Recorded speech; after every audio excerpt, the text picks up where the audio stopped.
Alhamdulillahilladzi amarna an nujahida fi sabilillah wa nahana an nujahida fi sabilit taghut wa asyhadu an la ilaha illallah wahdahu la syarikalah wa asyhadu anna muhammadan abduhu wa rasuluhu amma ba'd. Para sepuh, bapak, mewah ibu sadayana, oge para rumaja anu kusim kuring dipihormat. Alhamdulillah, puji sinareng syukur urang sami-sami haturkeun ka Allah Subhanahu wa taala. Rahing kalayan pangersamantena dina danget ieu urang sadayana masih keneh tiasa kumpul riung mungpulung ngamangpaatkeun sesayuswa urang sadayana geusan ngadeheuskeun diri ka Allah Subhanahu wa taala perantawisan ngalaksanakeun sabagian kewajiban urang sadayana nyaeta tolab ilmu. Mudah-mudahan ieu janten buktos di payunan Allah Subhanahu wa taala jaga turta jadi bahan sampeureun urang sadayana di alam kahirupan anu baris kasorang ku urang sadayana. Ikhwan fillah rahimani wa rahimakumullah.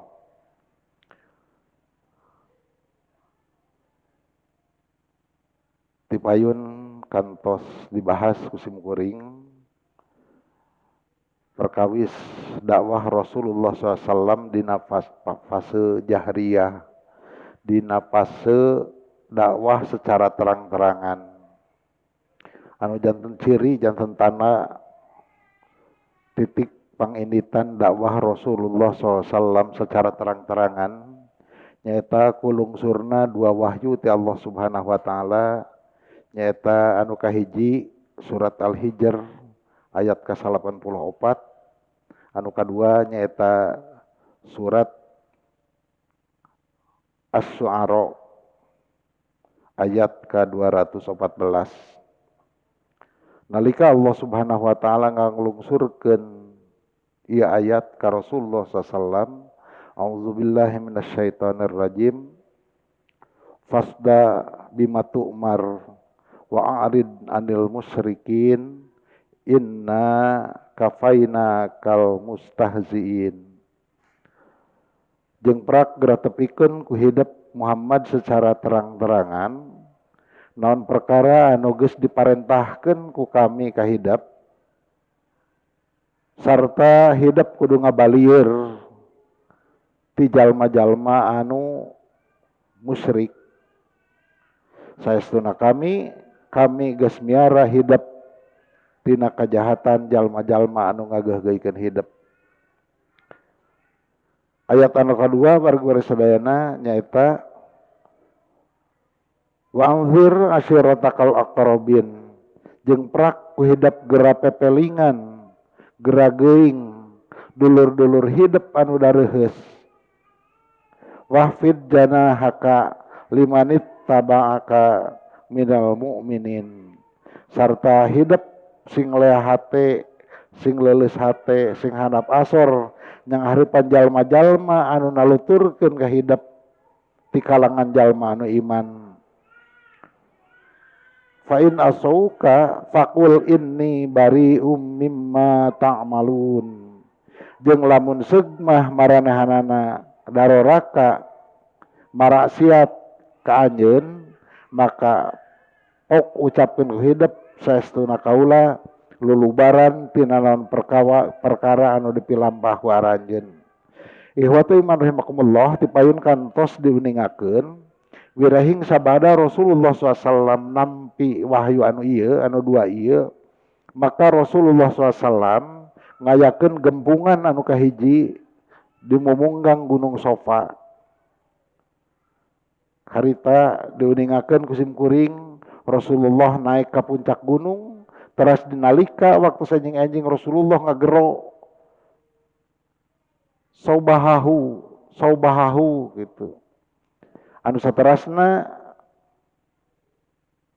jalma-jalma anu aya di sabudeureun Bukit Sofa daratang Saterasna Rasulullah SAW nguningakeun naon sababna pangna Rasulullah SAW ngegero kajal-majal di sabudeureun Bukit Sopa bari sadayana ku ngecek anu ngawitanana kumaha kira-kira cenah pamanegan anjeun lamun seug ti satu kangen gunung ieu bakal keluar pasukan kuda anu maksud rek ngarobah ka aranjeun kira-kirana anjeun akuntum musaddiqiya nah anjeun rek percaya ka kaula gitu. Nalika Rasulullah SAW ngetes ka jalma-jalma anu ngumpul dina waktu harita nah rek narima kana bewara anjeunna atanapi henteu ternyata sadayana anu hadir di dinya saur manuk ngajawab naam bener cenah kuring sararea bakal percaya karena naon diucapkeun nu dibewarakeun ku anjeun sabab kaula sararea can kungsi manggih anjeun bohong gitu. Wargi sadayana sabadana kitu Rasul nembe nguningakeun pamaksadanan anu inti ngare gambaran ka maranehanana yen anjeunna teh diangkat janten Rasul ku Allah Subhanahu wa taala. Namun dina waktu harita acara henteu berjalan mulus dugi ka tuntas sabab diantara anu hadir dina waktu harita manehanana ngarasa kasinggung teu panuju nolak kana naon perkara anu didugikeun ku Rasulullah SAW. Harita diuningakeun saha nu nangtung nolak ka Rasulullah teh bari ambek teh tabban laka ya Muhammad cenah cilaka anjeun hidup Muhammad cenah alihada jamaatana nahangan ukur keur kieu patut wungkul cenah anjeun ngumpulkeun kuring sararea saha jalmina nu nyarita kitu ka Muhammad nalika dina pertemuan anu kahiji nyaeta uwana Rasulullah SAW Abu Lahab nya sehingga bari sadayana dina mangsa harita lungsur wahyu ti Allah Subhanahu wa taala ngajawab ucapan-ucapan Abu Lahab nyaeta turun surat Al-Lahab tabbat yada abi lahabin wa tab malikeun ucapan Abu Lahab menyebutkeun cilaka anjeun Muhammad ku Allah Subhanahu wa taala dibalikeun nu cilaka teh mah anjeun Abu Lahab cilaka sacilaka-cilakaana gitu. Ikhwati marhamukumullah pertemuan anu kahiji dina wanci harita akhirna bubar sabab aya kakacauan anu ditimbulkeun ku uwana Rasulullah ku anjeun nyaeta Abu Lahab. Namun sajumlah anu haladir dina waktu harita usul ka Rasulullah SAW ngarasa panasaran naon anu dugikeun ku Rasulullah SAW teh teu acan gamblang gitu. Anjeunna arusul nu hadir ka Rasulullah sangkan ngayakeun pertemuan anu kadua gitu. Ku Rasulullah SAW disangeman. Maka dina kasempetan anu sejen Rasulullah SAW ngayakeun gempungan anu kadua jeung masyarakat Quraisy anu aya di kota Makkah waktu harita. Kauninga dina salah hadis anu diuningakeun dina riwayat Muslim an Aisyah qalat katampi ti Siti Aisyah anjeunna sasauran lamma nazalat wa anzir ashiratakal aqrabin qama Rasulullah sallallahu alaihi wasallam alat sofa faqala ya Fatimah ibnu Muhammad. Saur Siti Aisyah nalika lungsur wahyu nyaeta ayat wa anzir ashiratakal aqrabin jeprak ku hidep gera bere pepeling gera ingetan dulur-dulur anjeun anu dareuheus maka Rasulullah SAW angkat ka Bukit Sopa ka puncak Sopa ngadeg di dinya salajengna Rasulullah SAW ngagero saha anu digero ku Rasulullah SAW anu mengaran digero ku Rasulullah SAW dikawitan secara pribadi-pribadi heula. Ya Fatimatu bintu Muhammadin Yeuh Fatimah binti Muhammad. Saha Fatimah binti Muhammad? Fatimah teh salah sawios putra istri Rasulullah sallallahu alaihi wasallam. Anu pangpayuna digero ku Rasulullah teh putrana ku anjeun nyaeta Fatimah. He Fatimah anakna Muhammad gitu.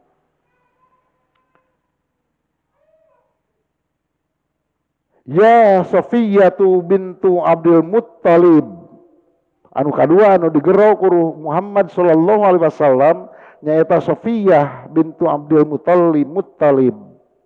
Berarti saha Safiyah teh naonna Nabi Muhammad? Uwana Nabi Muhammad sallallahu alaihi wasallam, merakana Abdullah teh ramana Nabi Muhammad. Anu digero nu kadua nyaeta Safiyah bintu Abdul Muttalib. Kadituna wargi sadayana anu digero ku Rasulullah SAW ngalegaan, ya Bani Abdul Muttalib, ya runayan turunan Abdul Muttalib. Jadi anu harita digero dina pertemuan kadua ku Rasulullah SAW nyaeta kulawargi anu deuheus sareng Rasulullah SAW. Anu paling lega anu digero harita teh nyaeta runayan Abdul Muttalib, hartina putra-putrana incu-incuna Abdul Muttalib. Naon anu dugikeun ku Rasulullah SAW dina waktu harita, sabada ngumpul kulawarga Abdul Muttalib sapara kanca, maka pok Rasulullah SAW ngadugikeun hutbahna, ngadugikeun pamaksadanana, la amliku lakum minallahi syai'an. So Rasulullah, saestuna kaula cenah teu bisa nulungan anjeun saeutik oge tina siksaan Allah. He Fatimah, he Safiyah, he runayan Abdul Muttalib, saestuna kaula cek Muhammad saeutik oge teu bisa nulungan aranjeun, ngahalangan aranjeun tina siksa Allah sanajan saeutik. Saluni min mali ma syi'tum. Prak aranjeun ngenta cenah ka kaula cek Rasulullah. Tina harta anu dipimili ku kaula masih itu sakarep anjeun cenah. Lamun cek orang malamun urusan harta mah ayeuna di dunya aranjeun menta ka kaula sok sakarep anjeun cenah. Anu aya di kaula maksudna lamun dibutuhkeun ku aranjeun ku kaula bakal dibikeun ka aranjeun. Tapi hampura kitulah eusina mah. Kaula di akhirat jaga moal bisa nulungan aranjeun, ngahalangan aranjeun tina siksa Allah Subhanahu wa taala sanajan saeutik. Eta dina nalika Rasulullah SAW ngajakeun gempangan anu kadua sami di Bukit Sofa. Wargi-wargi sadaya, tina ieu kisah aya pelajaran berharga anu tiasa dipetik ku urang sadayana. Anu kahiji ieu kejadian nerangkeun yen deheusna nasab hiji jalma ka jalma-jalma anu soleh kalebet ka Nabi Muhammad sallallahu alaihi wasallam, ieu teu aya mangpaat nanaon ke di akhirat lamun seug dirina sorangan teu iman gitu. Sakumaha tadi Fatimah teh kan putrana Rasulullah, lamun seorang ayah kanu jadi anakna kumaha kaayaanana nyaah teu pasti nyaah. Kurang kumaha deheusna anu jadi anak kanu jadi kolot, kumaha deheusna anu jadi uwa kanu jadi kapi anakna, kumaha deheusna dulur-dulur sabraina ka Rasulullah SAW. Tapi Rasulullah SAW tadi nguningakeun, la amliku lakum minallahi syai'an. Kaula di akhirat mah moal bisa nulungan aranjeun, moal bisa ngahalangan aranjeun saeutik oge tina siksa Allah gitu. Ihwatu iman rahimakumullah. Jadi ieu teh nuduhkeun rehing nasab hubungan urang jeung jalma anu soleh sanajan raket eta moal nguntungkeun nanaon, moal ngadatangkeun kauntungan, moal mangpaat nanaon, lamun seug diri urangna teu iman, bertakwa ka Allah Subhanahu wa taala. Pakait kitu warga sadaya, ieu teh hiji kabungah kanggo urang sadayana. Lamun seug ditaros ari urang ka Kangjeng Nabi Muhammad kapinaon gitu. Turunan kasabaraha urang. Urang mah sanes Habib nya kan aya istilah di bagian eta mah. Turunan Rasulullah teh sok disebat, sebat Habibnya. Habaib zamana mah kitu. Turunan Rasulullah sallallahu alaihi wasallam. Sok sanajan urang sanes wargi, sanes nasab, sanarti Rasulullah SAW, sok sanajan urang sadayana benten runayan sareng Rasulullah SAW, maka ieu kajadian teh, ieu hadis teh nuduhkeun ngagedean hati urang sadayana teh kudu salempang. Sok sanajan anjeun teh lain lahir tina runayan Rasulullah SAW.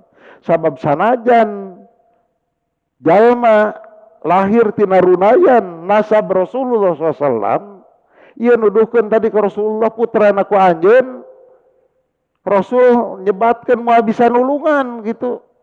Sehingga aranjeunna iman jeung takwa ka Allah Subhanahu wa taala. Ihwatu rahimakumullah, sakumaha pangandika Allah Subhanahu wa taala, inna akramakum indallahi atqakum. Saestuna ari anu pangmulyana di payunan Allah teu ningali turunan warga sadayana. Saha we nu pangtakwana ti antara aranjeun gitu. Saur Allah Subhanahu wa taala. Abu Lahab oge kapan eta sarunayan sareng Rasulullah. Wa ana Rasulullah SAW. Tapi diuningakeun ku Allah Subhanahu wa taala ti hirupna keneh geus dipastikeun Abu Lahab mah jeung pamajikan-pamajikanana malahan mah asup ka neraka. Ieu ngandung harti ieu nasab teu ngabogaan pangaruhna naon. Teu aya mangpaatna di akhirat jaga keur jalma anu teu ngabogaan keimanan. Wargi-wargi sadayana Rasulullah SAW kantos ngadawuh, qala Rasulullah sallallahu alaihi wasallam, la fadla li arabiyyin ala ajamiyyin illa bittaqwa. Sa Rasulullah teu aya kasampurnaan anu leuwih, kapunyulan anu leuwih pikeun bangsa Arab tibatan bangsa non Arab gitu.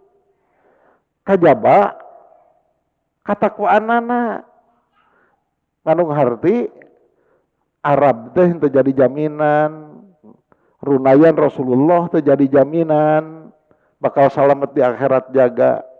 Sabab sa Rasulullah teh aya kapunyulanna naon bangsa Arab tibatan bangsa nu sejenna. Kajaba anu bisa nangtukeun punyul teh anu liana teh lamun katakwaanana punyul gitu.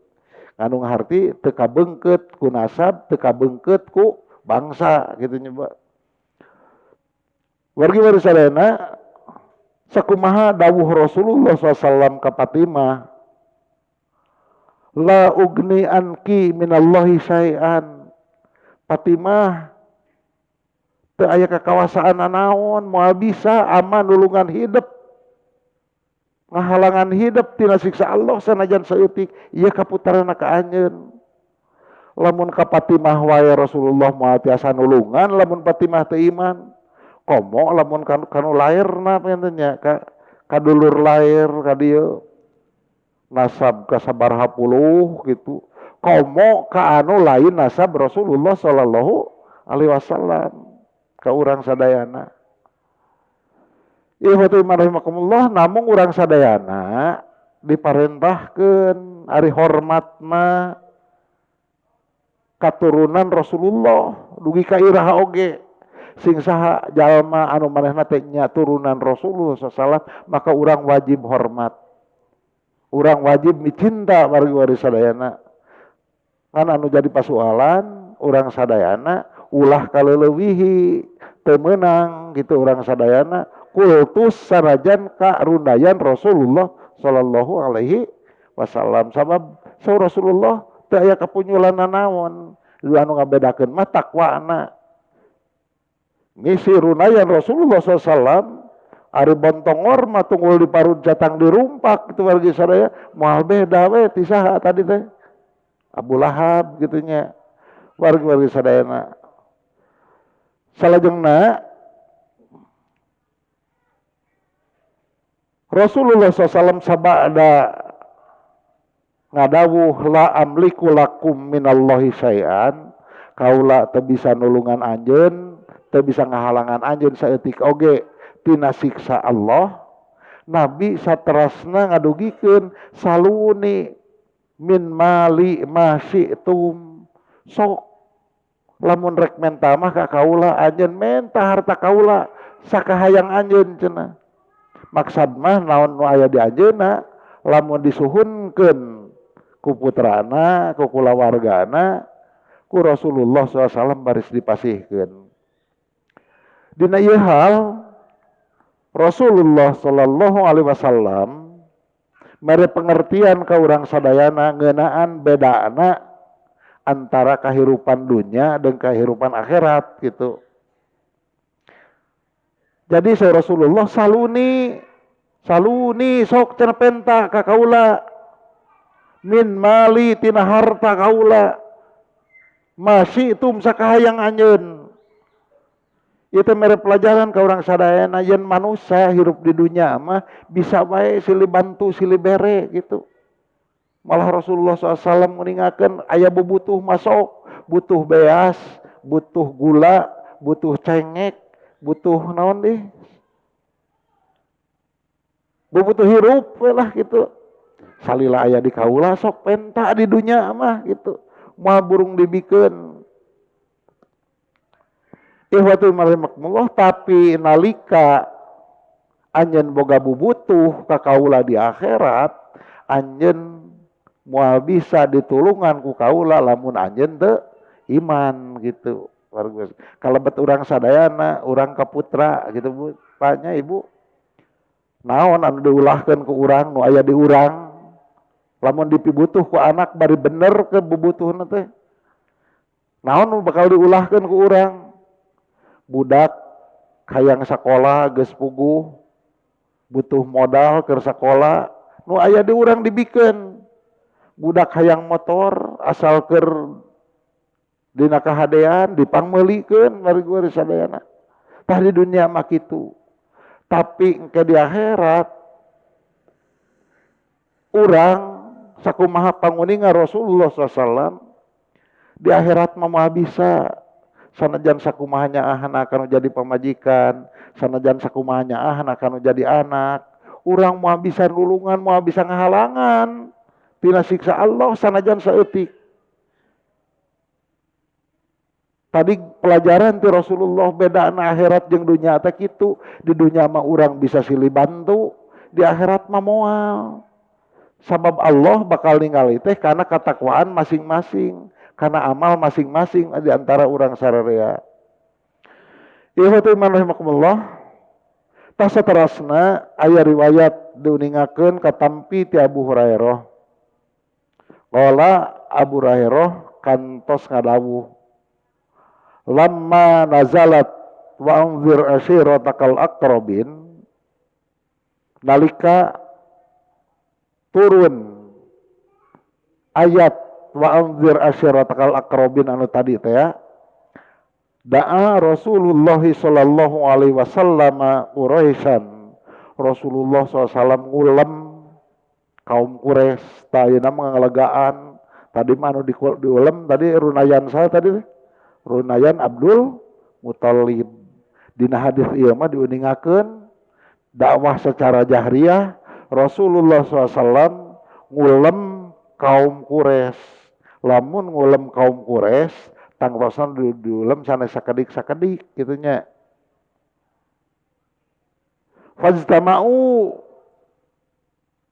fa amma wa khassa faqala ya bani Ka'b ibni Lu'ayyin ya bani Murrah tabni Ka'bin ya bani Abdi Syamsin ya bani Abdul Manaf Ya Bani Hashim, ya Bani Abdul Muttalib, anqidu anfusakum minan nar. Wa ya Fatimatu, ankidi nafsika,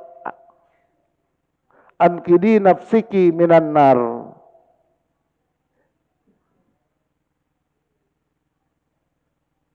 Inni la amliku lakum minallahi syai'an ghairu anna lakum rahiman sa'abulluha bibilaliha. Dina hadis anu ieu mah Rasulullah sallallahu alaihi wasallam dina raraga nyorang dakwah dina fase nemrak fase jahriyah terang-terangan anjeunna ngulem anu diulem teh ngagep digero teh nyaeta kaum Quraisy. Nalika tos ngumpul wargi sadayana maka anu diulem ku Rasulullah sallallahu ieu Rasul ngagero digero tingawitan tina lingkungan anu gede heula kitu. Ya Bani Ka'ab, Bani Lu'ayy, ya Bani Murrah, Bani Murrah bin Ka'ab, ya Bani Abdi Syamsin, jeung Bani Abdul Manaf, kadieuna ngalitan waya Bani Hashim, waya Bani Abdul Muttalib, terus ngalitan ngerucut kawitantina secara umum. Naon maksudna Rasulullah SAW ngagero ka kaum Quraisy? Pesan ti Rasulullah SAW, anqidu anfusakum minan nar. Prakraksa dari aranjeun sakabeh tina siksaan tina panasna seueur neraka. Salajengna kaditu Rasulullah SAW ngagero secara perseorangan anu digero ku Rasulullah SAW, ya Fatimatu ankidi nafsaki minan nar. Ya Aisyah prakraksa diri anjeun tina seueur neraka. Inni la amliku lakum minallahi syai'an. Saestuna kaula moal bisa nulungan anjeun tina seueur neraka saeutik oge. Ghairu anna lakum rahiman sa'abulluha bibilaliha. Salianti saestuna aranjeun teh ngan wungkul dulur kaula nyambungkeun eta duduluran gitu sa Rasulullah SAW. Ikhwatu rahimakumullah, dina hiji riwayat oge diuningakeun Rasulullah SAW kantos ngulem Bani Abdul Muthalib. Runayan Abdul Muthalib teu sakedik runayan Abdul Muthalib pan putra nage seueur Abdul Muthalib teh raka-rakana Abdullah kagungan putra kagungan putu sadayana diulem ku Rasulullah sallallahu alaihi wasallam. Nalika Rasulullah SAW ngulem turunan Abdul Muthalib ngahaja Rasulullah SAW nyayogikeun tuangeun lamun di PRW ngageber naon ngageber daging sapi, ngageber naon deh lauk cuwe gitu. Ari Rasulullah ngulem runayan Abdul Muthalib naon susuguhna. Rasulullah SAW ngahaja anjeunna nyayagikeun al-jadaah. Naon al-jadaah teh? Al-jadaah teh eme anu masih keneh ngora tuh. Rasulullah meleuwih ti urang. Urang mangana ukur ngageber lauk cuwe sakilo sabaraha Rasulullah mah mencit al-jadaah eme anu umurna kira-kira 1 tahun langkung sakedik keur mejeuna amis gitu keur anu maniak eme mah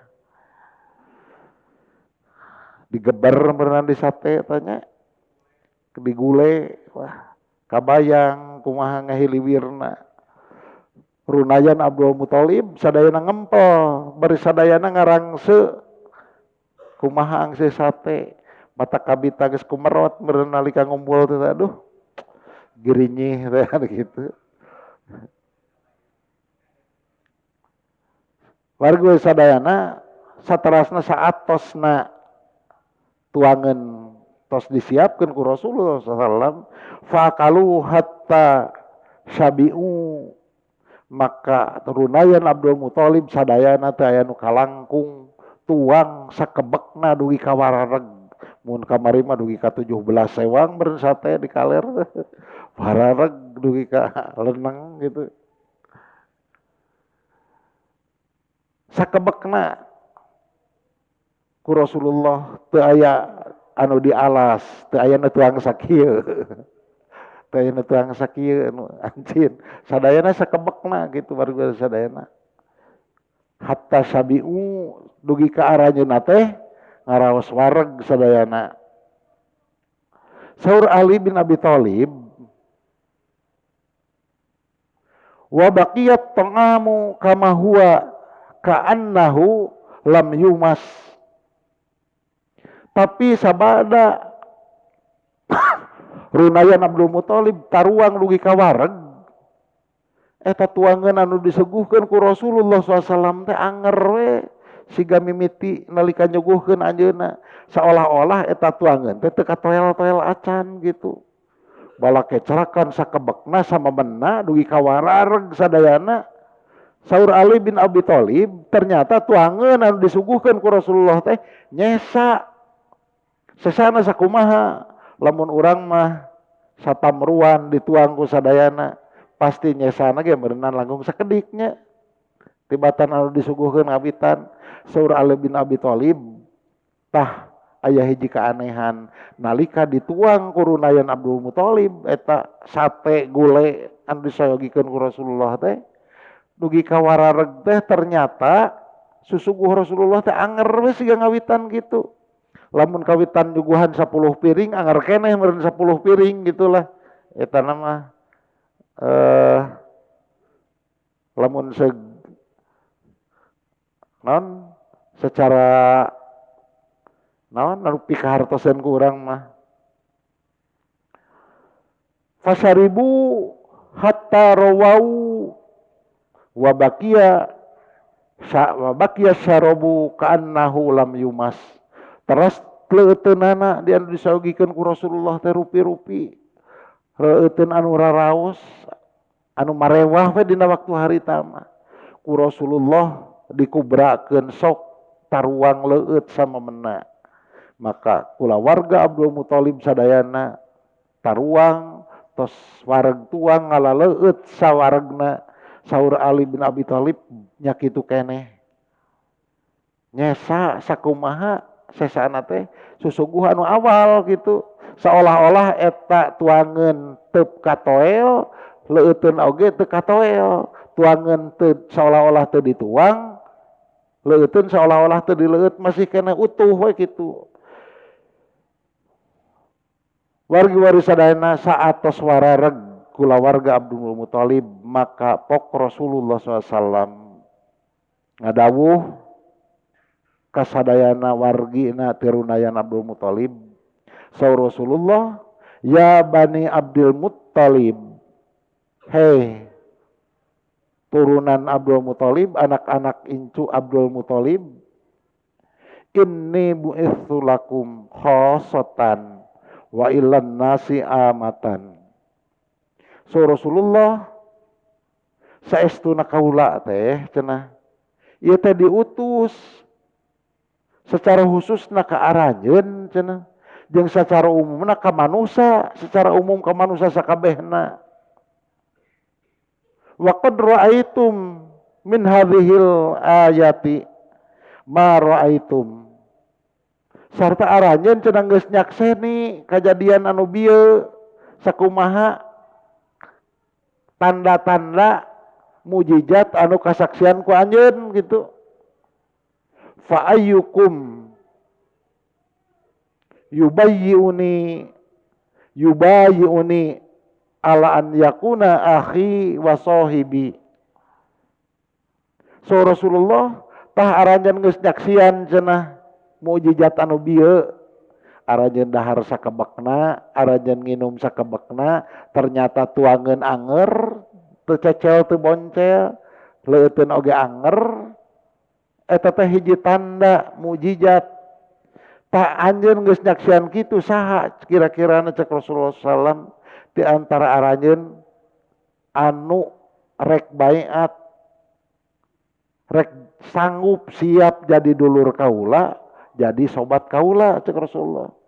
Maksudna mah saha anu siap mantuan kaula berjuang negakeun ajaran Islam, negakeun ajaran ti Allah Subhanahu wa taala. Ihwatu iman rahimakumullah. Qala maka saur Ali bin Abi Thalib falam yakum ilaihi ahadun nalika Rasulullah SAW nawisan saha anu rek asup Islam nu rek ngabantu kaula ternyata saur Ali bin Abi Thalib saurang oge teu aya nu nangtung cenah. Qala fakuntu ilaihi wa kuntu asgharul qaumi. Saur Ali bin Abi Thalib kulantaran eueuh nu nangtung cenah nya kuring teh nangtung cek Ali bin Abi Thalib teh maksudna mah rek naon teh ngarespon rek nyumponan pangajak Rasulullah sallallahu saha ti antara aranjeun nu rek baiat kaula teh nangtung jeung kaayaan kaula dina waktu harita saur Ali bin Abi Thalib pangleutikna ti antara nu hadir di dinya teh. Kauninga dina sejarah mah yuswana teh 8 tahun upami telepat Ali bin Abi Thalib teh nalika ngempel harita teh. Kulantaran runayan Abdul Muthalib nalika ditawisan ku Kangjeng Nabi Muhammad saha nu rek baiat teu aya nu nangtung. Ali bin Abi Thalib bari budak leutik nangtung rek baiat ka Rasulullah SAW. Aku milaihi fayaqulu li ijlis. Kuring tenangtung cenah rek baiat ka Rasulullah sekali bin Abi Thalib arepek teh Rasulullah teh sasauran. Ijlis, naon ijlis teh? Diuk cenah hidup Ali gitu. Jadi nalika Ali rek nyerenteng nangtung rek baiat ka Rasulullah ku Rasulullah dipiwarang calik. Hatta kana fi falifati doroba biyadihi ala yadi sehingga dugi ka Rasulullah SAW 3 kali gitu naros karunayan Abdul Muthalib saha nu rek baiat nu rek ngilu rek ngabantu ka kula berjuang negakeun ajaran Islam 3 kalianana anu ngadeg teh Ali bin Abi Thalib tapi 3 kali ku Rasulullah SAW ijlis diuk cenah cicing heula anjeun meureun cicing heula anu akhirna ka 3 kalina bari sadayana anu sajan teu aya anu baiat ka Rasulullah SAW maka Rasulullah nyepeng ka Ali bin Abi Thalib. Ali bin Abi Thalib harita lebet Islamna dina yuswa 8 tahun. Ihwati man rahimakumullah. Rengse episode Nabi SAW ngondang tuang ka runayan Abdul Muthalib diuningakeun dina hadis riwayat Ahmad. Salajengna Rasulullah SAW teu malulu ngadakwahan teh ka kulawarga wungkul jeung ka dulurna wungkul. Tapi teras Rasulullah SAW berusaha ngalegaan dakwahna. Robi'ah satu acan anjeunna lebet Islam kantos nguningakeun pangalamanana. Kuring cenah kungsi nempo Rasulullah SAW aya di pasar Dzulmajaz, ngaran pasar namina Dzulmajaz. Rasulullah aya di pasar Dzulmajaz. Anjeunna ngagero ka jalma-jalma anu aya di pasar, ya ayyuhan nas, he sakabeh manusia, qulu la ilaha illallah tuflihu. He manusia-manusia sakabehna cenah pok ucapkeun ku aranjeun la ilaha illallah, pasti aranjeun baris menang kabagjaan, pasti aranjeun baris menang keberhasilan. Ihwatu iman rahimakumullah, saur Robi'ah Rasulullah ngucapkeun ngagero ka jalma-jalma anu aya di pasar teh, lain wungkul di pasar anu negrak kieu dogi ka Rasulullah SAW lebat ka serupa selepena ka gorong-gorong kana ka lorong-lorongna ka ganggangan nu aralitna ngagero teu liren-liren. Ya ayuhan nas qulu la ilaha illallah tuflihu gitu. Yeuh manusia-manusia sok ucapkeun ku aranjeun la ilaha illallah pasti aranjeun bagja, pasti aranjeun hasil gitu. Ihwati man rahimakumullah. Tapi warga-warga sadayana saur Robi'ah nalika Rasulullah ngagero ka jalma-jalma anu da aya di pasar, saurang oge sugan aya anu nemalan cenah ka Rasulullah sallam teh. Teu aya saurang we anu ngarespon kana pangajak Rasulullah sallam. Ngan ku Robi'ah katempo di tukangan Rasulullah sallam teh aya jelema anu nutur-nutur cenah. Bari nyarita setiap Rasulullah sallam ngagero ya ayuhan nasu qulu la ilaha illallah tuflihu, maka jalma anu di tukangan napok nyarita innahu sobiun kadibun. Setiap Rasulullah sallam ngagero nitah ngucapkeun la ilaha illallah ieu jelema teh tukangeunana nyarita he cenah saestu manehna teh jelema murtad, jelema anu ngabohong gitu. Ya ayuhan nasu qulu la ilaha illallah innahu sabiun kadibun, bohong cenah jelema murtad gitu. Terus kitu warga sadayana.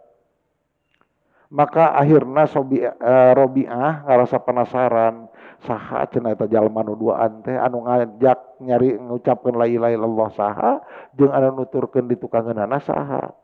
Fakultu nyakuring nyarita cek Robi'ah man hadza saha cenah ari eta jalma anu ngagero sangkar ngucapkeun la ilaha illallah teh. Qalu maka pok jalma-jalma nyarita Muhammad ibnu Abdillah wa huwa yadhkurun nubuwata eta cenah anu ngajak ngucapkeun la ilaha illallah cenah eta teh nyaeta hiji jalma anu ngaranna Muhammad bin Abdullah. Manehna teh cenah nyaritakeun ngeunaan kenabian gitu. Ihwati man rahimakumullah. Jadi Robi'ah apaleun yen anu ngajak-ngajak ngucapkeun la ilaha illallah teh Muhammad, lantaran Robi'ah teh nanya ke orang pasar gitu. Qultu terus kuring nyarita deui cenah man hadzal ladzi yukadzibuhu, jeung ari eta cenah jalma anu ngabohongkeun ka jalma anu ngajak ngucap la ilaha illallah teh saha cenah. Qalu maka pok manehanana nyarita maranehanana urang pasar teh ammuhu Abu Lahab. Ari eta nu tukangeunana anu nyebutkeun jelema murtad, jelema bohong teh cenah emangna sorangan uwana urangnya uwana sorangan ngaranna teh Abu Lahab cenah. Ihwatu iman rahimakumullah, anjeunna nyebatkeun Robi'ah dina waktu harita manehanana ari dewasa macan tapi nyengkelak masih kena inget cenah eta kejadian teh. Dina riwayat sajan mah diuningakeun anu nutur-nutur ka Kangjeng Nabi Muhammad di pasar Dul Majaz teh lain nyebutkeun ucapan anu tadi, lain ucapan sobiun kadibun, tapi jalma anu nutur-nuturkeun Muhammad teh setiap Nabi Muhammad ngajak ngucapkeun la ilaha illallah manehanana ngawurkeun taneuh ti tukang kana rarai Muhammad sallallahu alaihi wasallam. Ternyata nalika ditaroskeun cenah saha eta teh jalma teh anu ngawur taneuh kana rarai Nabi Muhammad nalika Nabi Muhammad ngajak jalma pikeun bertauhid ka Allah Subhanahu wa taala, ternyata ieu teh Abu Jahal warga sadayana. Wala yaltafitu ilaihi Rasulullah sallallahu alaihi wasallam. Tapi nalika Rasulullah SAW saur Robi'ah nalika ditutur-tutur ku jalma anu nyebutkeun murtad, nyebutkeun ngabohong, jalma anu ngawurkeun taneuh kana rarai Rasulullah SAW, Rasulullah sakedik ge teu malire, teras we nuduhkeun ya Rasulullah SAW teu liren nalika anjeunna dakwah ngajak bertauhid ka masyarakat, alatan disebut jelema murtad, disebut tukang bohong, malahan nalika diawuran dugi ka diawuran kana rarai Rasulullah SAW, Rasulullah SAW tetep teliren ngucapkeun ya ayuhan nas qulu la ilaha illallah tuflihu, he manusia-manusia sok arucapkeun ku aranjeun la ilaha illallah pasti aranjeun baris bagja. Ihwatu iman rahimakumullah, dina ieu kisah naon anu diamalkeun ku Rasulullah SAW di pasar Dul Majaz teh, ieu teh saur para ahli tarikh nyaeta bentuk pengamalan tina ayat anu dilungsurkeun tadi, wa'arid anil musyrikin, sarta aranjeun kudu ngabalieur ti jalma-jalma anu malusyrik. Ngabaliurna Rasulullah SAW ti jalma-jalma anu malusyrik sakumaha anu dilakukeun ku Rasulullah SAW di pasar Dul Majaz, maranehana ngaganggu ka Rasulullah SAW ku rupa-rupa gangguan, tapi ku Rasulullah SAW teu dipalire sama sekali. Rasul teu mogok lantaran dipoyok, teu mogok lantaran diganggu ku jalma-jalma anu malusyrik. Rasulullah SAW ngabalieur tina rupa-rupa gangguan jalma anu musyrik. Ieu wargi sadayana tangtosna ngandung luang, ngandung pelajaran kang urang sadayana. Rehing urang oge pangitan kitu, upami Rasulullah SAW wae jalmi utusan Allah anu tangtos dina cara dakwahna luar biasa hebatna, dina kabijaksanaan, dina sisi bahasana, dina nyontoanana, dibandingkeun jeung urang malayana naonna, tetep jalma anu musyrik teu boleh ngaganggu wargi sadayana. Kantenan ka pangkat urang sadayana panginten anu tebih tina tingkatan dakwah urang jeung tingkatan dakwah Rasulullah SAW. Mangga pelajaran kang urang sadayana tina kisah anu namanya dibahas ku simkuring, paling henteu anu kahiji wargi sadayana aya 3 hal anu jadi prioritas dina dakwah. Kahiji nyaeta Rasulullah SAW ngutamakeun dina konten dakwahna, materi dakwahna ngutamakeun anu pangawalna ku Rasulullah SAW didugikeun nyaeta ngeunaan katauhidan. Sakumaha tadi nalika Rasulullah SAW dakwah di pasar Dul Majaz, anjeunna ngagero ngajak ka sakumna manusia anu dina waktu harita jalma-jalma nu aya di pasar teh jalma-jalma malusyrik unggul anu diajak pangpayunna ku Rasulullah SAW sangkan ngaku yen teu aya pangeran anu wajib diibadahan lintang ti Allah Subhanahu wa taala. Anu kadua prioritas dakwah teh nyaeta cara dakwah.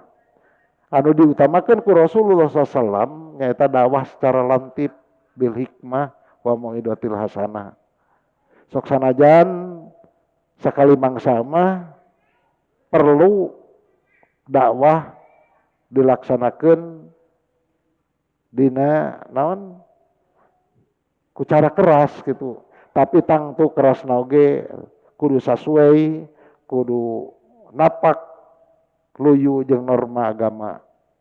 Anu katilu wargi sadayana anu diutamakeun anu jadi prioritas dakwah teh Rasulullah utamakeun dakwah ka kulawarga.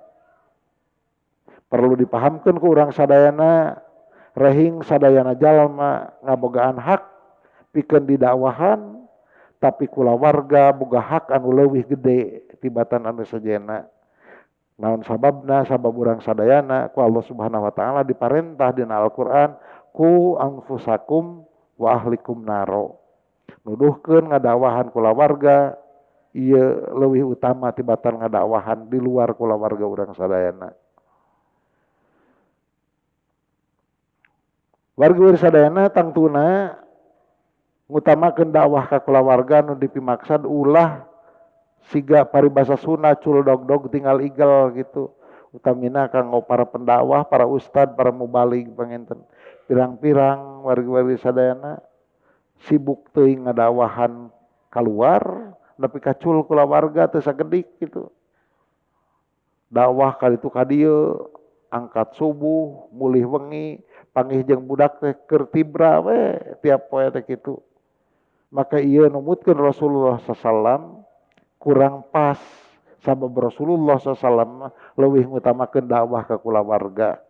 Atawa warga-warga sadayana sakumaha urang sanes ustad wungkul sakabeung masuk asa teu pira kiwari zaman smartphone, HP cerdas gitu warga sadaya. Ngabogaan grup di mana-mana jalma teh jarauh gitu. Ngujek we kana grup eta. Nya eusina mah aya anu tengah peuting assalamualaikum, salam tahajud cenah. Salam tahajud dina grup gitu. Saha nu jadi sasaran kanu jauh gitu. Bari jeung maksudna naon gitu salam tahajud. Rupa-rupa we gitu ieu teh. Ngajak tahajud dina grup teh, ngajak dakwah, ngajak naon segala rupa. Ngan anu jadi pertanyaan nalika urang sadayana gitu. Ngagunakeun HP cik porsina kumaha naha jeung sasaranana urang teh warga-warga sadayana lebih utama ngadawahan kulawarga anu bukti meni asa reueus lamun aya nu ngomen ku batur teh gitu di komen aya cap jempol aya cap gitu pedah di dinya ngajak tahajud salam tahajud di jempolan ku batur gitu ari budak sorangan ngabongkek hudang jam 8 teu salat subuh teu digeingkeun ke urang tah kitu diantawisna teh Rasulullah SAW nyontohan ka urang sadayana utamakeun anu didawahan teh kulawarga urang sadayana. Sakumaha dina hak bertetangga ge pan kitu ti payun kantos dibahas ku Ustaz Amin. Tetangga teh aya 3 rupa, aya tetanggaan ukur tetangga kabeungkeut ku nasab henteu, dulur henteu, saagama henteu, maka hakna teh ngan boga hiji hak. Naon? Hak berhak tetangga we. Tapi lamun tetangga ongkoh, dulur ongkoh, maka hakna jadi 2 ieu teh.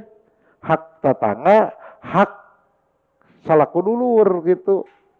Lamun hak teh jamun tetangga jadi eukeur mah tetangga, tambah dulur, tambah saagama, maka ieu mah bakal boga tilu hak. Nyaeta hak ti urang teh, hak salaku tetangga, hak salaku dulur, hak salaku dulur saagama. Warga-warga sadayana anu pangdeuketna di urang, pamajikan urang, putra urang ieu kantenan kagungan hak anu langkung utama dibanding tetangga urang, dibanding dulur-dulur urang nu jauh, dibanding deungeun-deungeun gitu warga sadayana. Eta anu kahiji jadi sasaranana ya 3 anu kadua keteladanan dai warga sadayana jadi modal dakwah anu utama.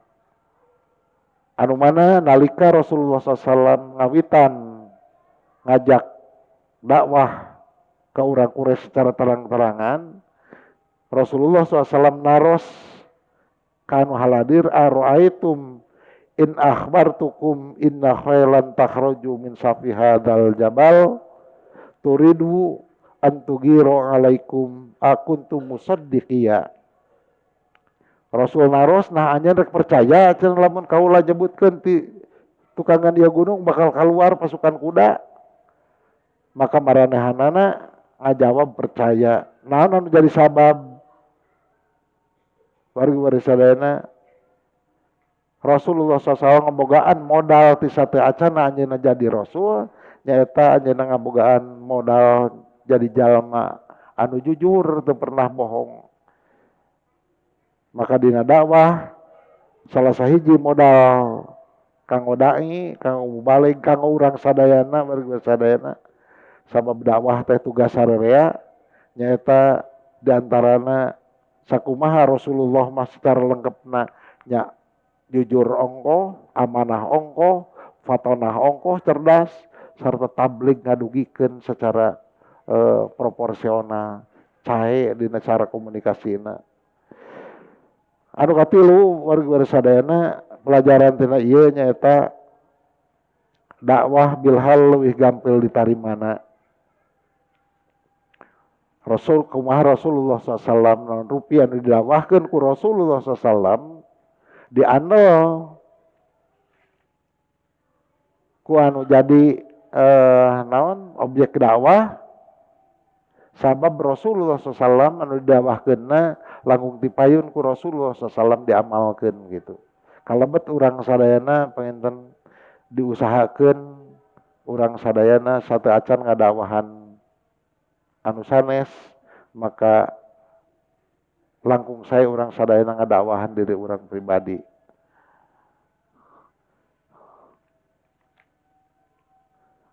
Anu kaopatna warga sadayana anu kisah naon pelajaran tiasa dicandak ku urang tina ieu kisah rehing kanggo ngalaksanakeun dakwah nyebarkeun ajaran Islam perlu kasumangatan anu ngagedur sakumaha sumangetna Rasulullah SAW anu neme dibahas kusim kuring nalika Rasulullah aya di pasar Dzul Majaz teu kurang jalma nyapirakeun anjeunna teu kurang jalma anu ngahina anjeunna tapi Rasulullah SAW teu paduli dakwah teras maju teu liren lantaran gangguan di sisi tigigir ku anjeunna teu dipalire anjeunna teu paduli sok sanajan jalma teu malire teu ngapresiasi anu penting Allah Subhanahu wa taala ngaapresiasi kana dakwah anjeunna pun kitu deui kanggo urang sadayana anu kedah janten harapan urang sadayana apresiasi ti Allah Subhanahu wa taala gitu sabab lamun urang ngamiharep apresiasi ti papada manusia entong mah urang Rasulullah ge kan sakapeung mah teu diapresiasi kepada manusia sarta lamun urang dakwah miharep apresiasi ti papada manusia siap-siap pasti bakal kuciwa warga sadayana lamun urang sadayana kuciwa pasti dakwah moalana kagagalan dakwah lain lantaran teu dipalire ku anu didakwahan ku urang kagagalan dakwah nyaeta nalika urang sadayana eureun teu ngalaksanakeun dakwah lantaran karasa kuciwa ku papada manusia sakitu anu kepihatur tutus langkung ke panghalang bobosapanon sareng sapakan hapunten anu kasuhun bilih aya kalepatan dongkap tina kabodohan simkuring oke diantos koreksina Rabbana atina fid dunya hasanah wa fil akhirati hasanah wa qina adzabannar wassalamualaikum warahmatullahi wabarakatuh.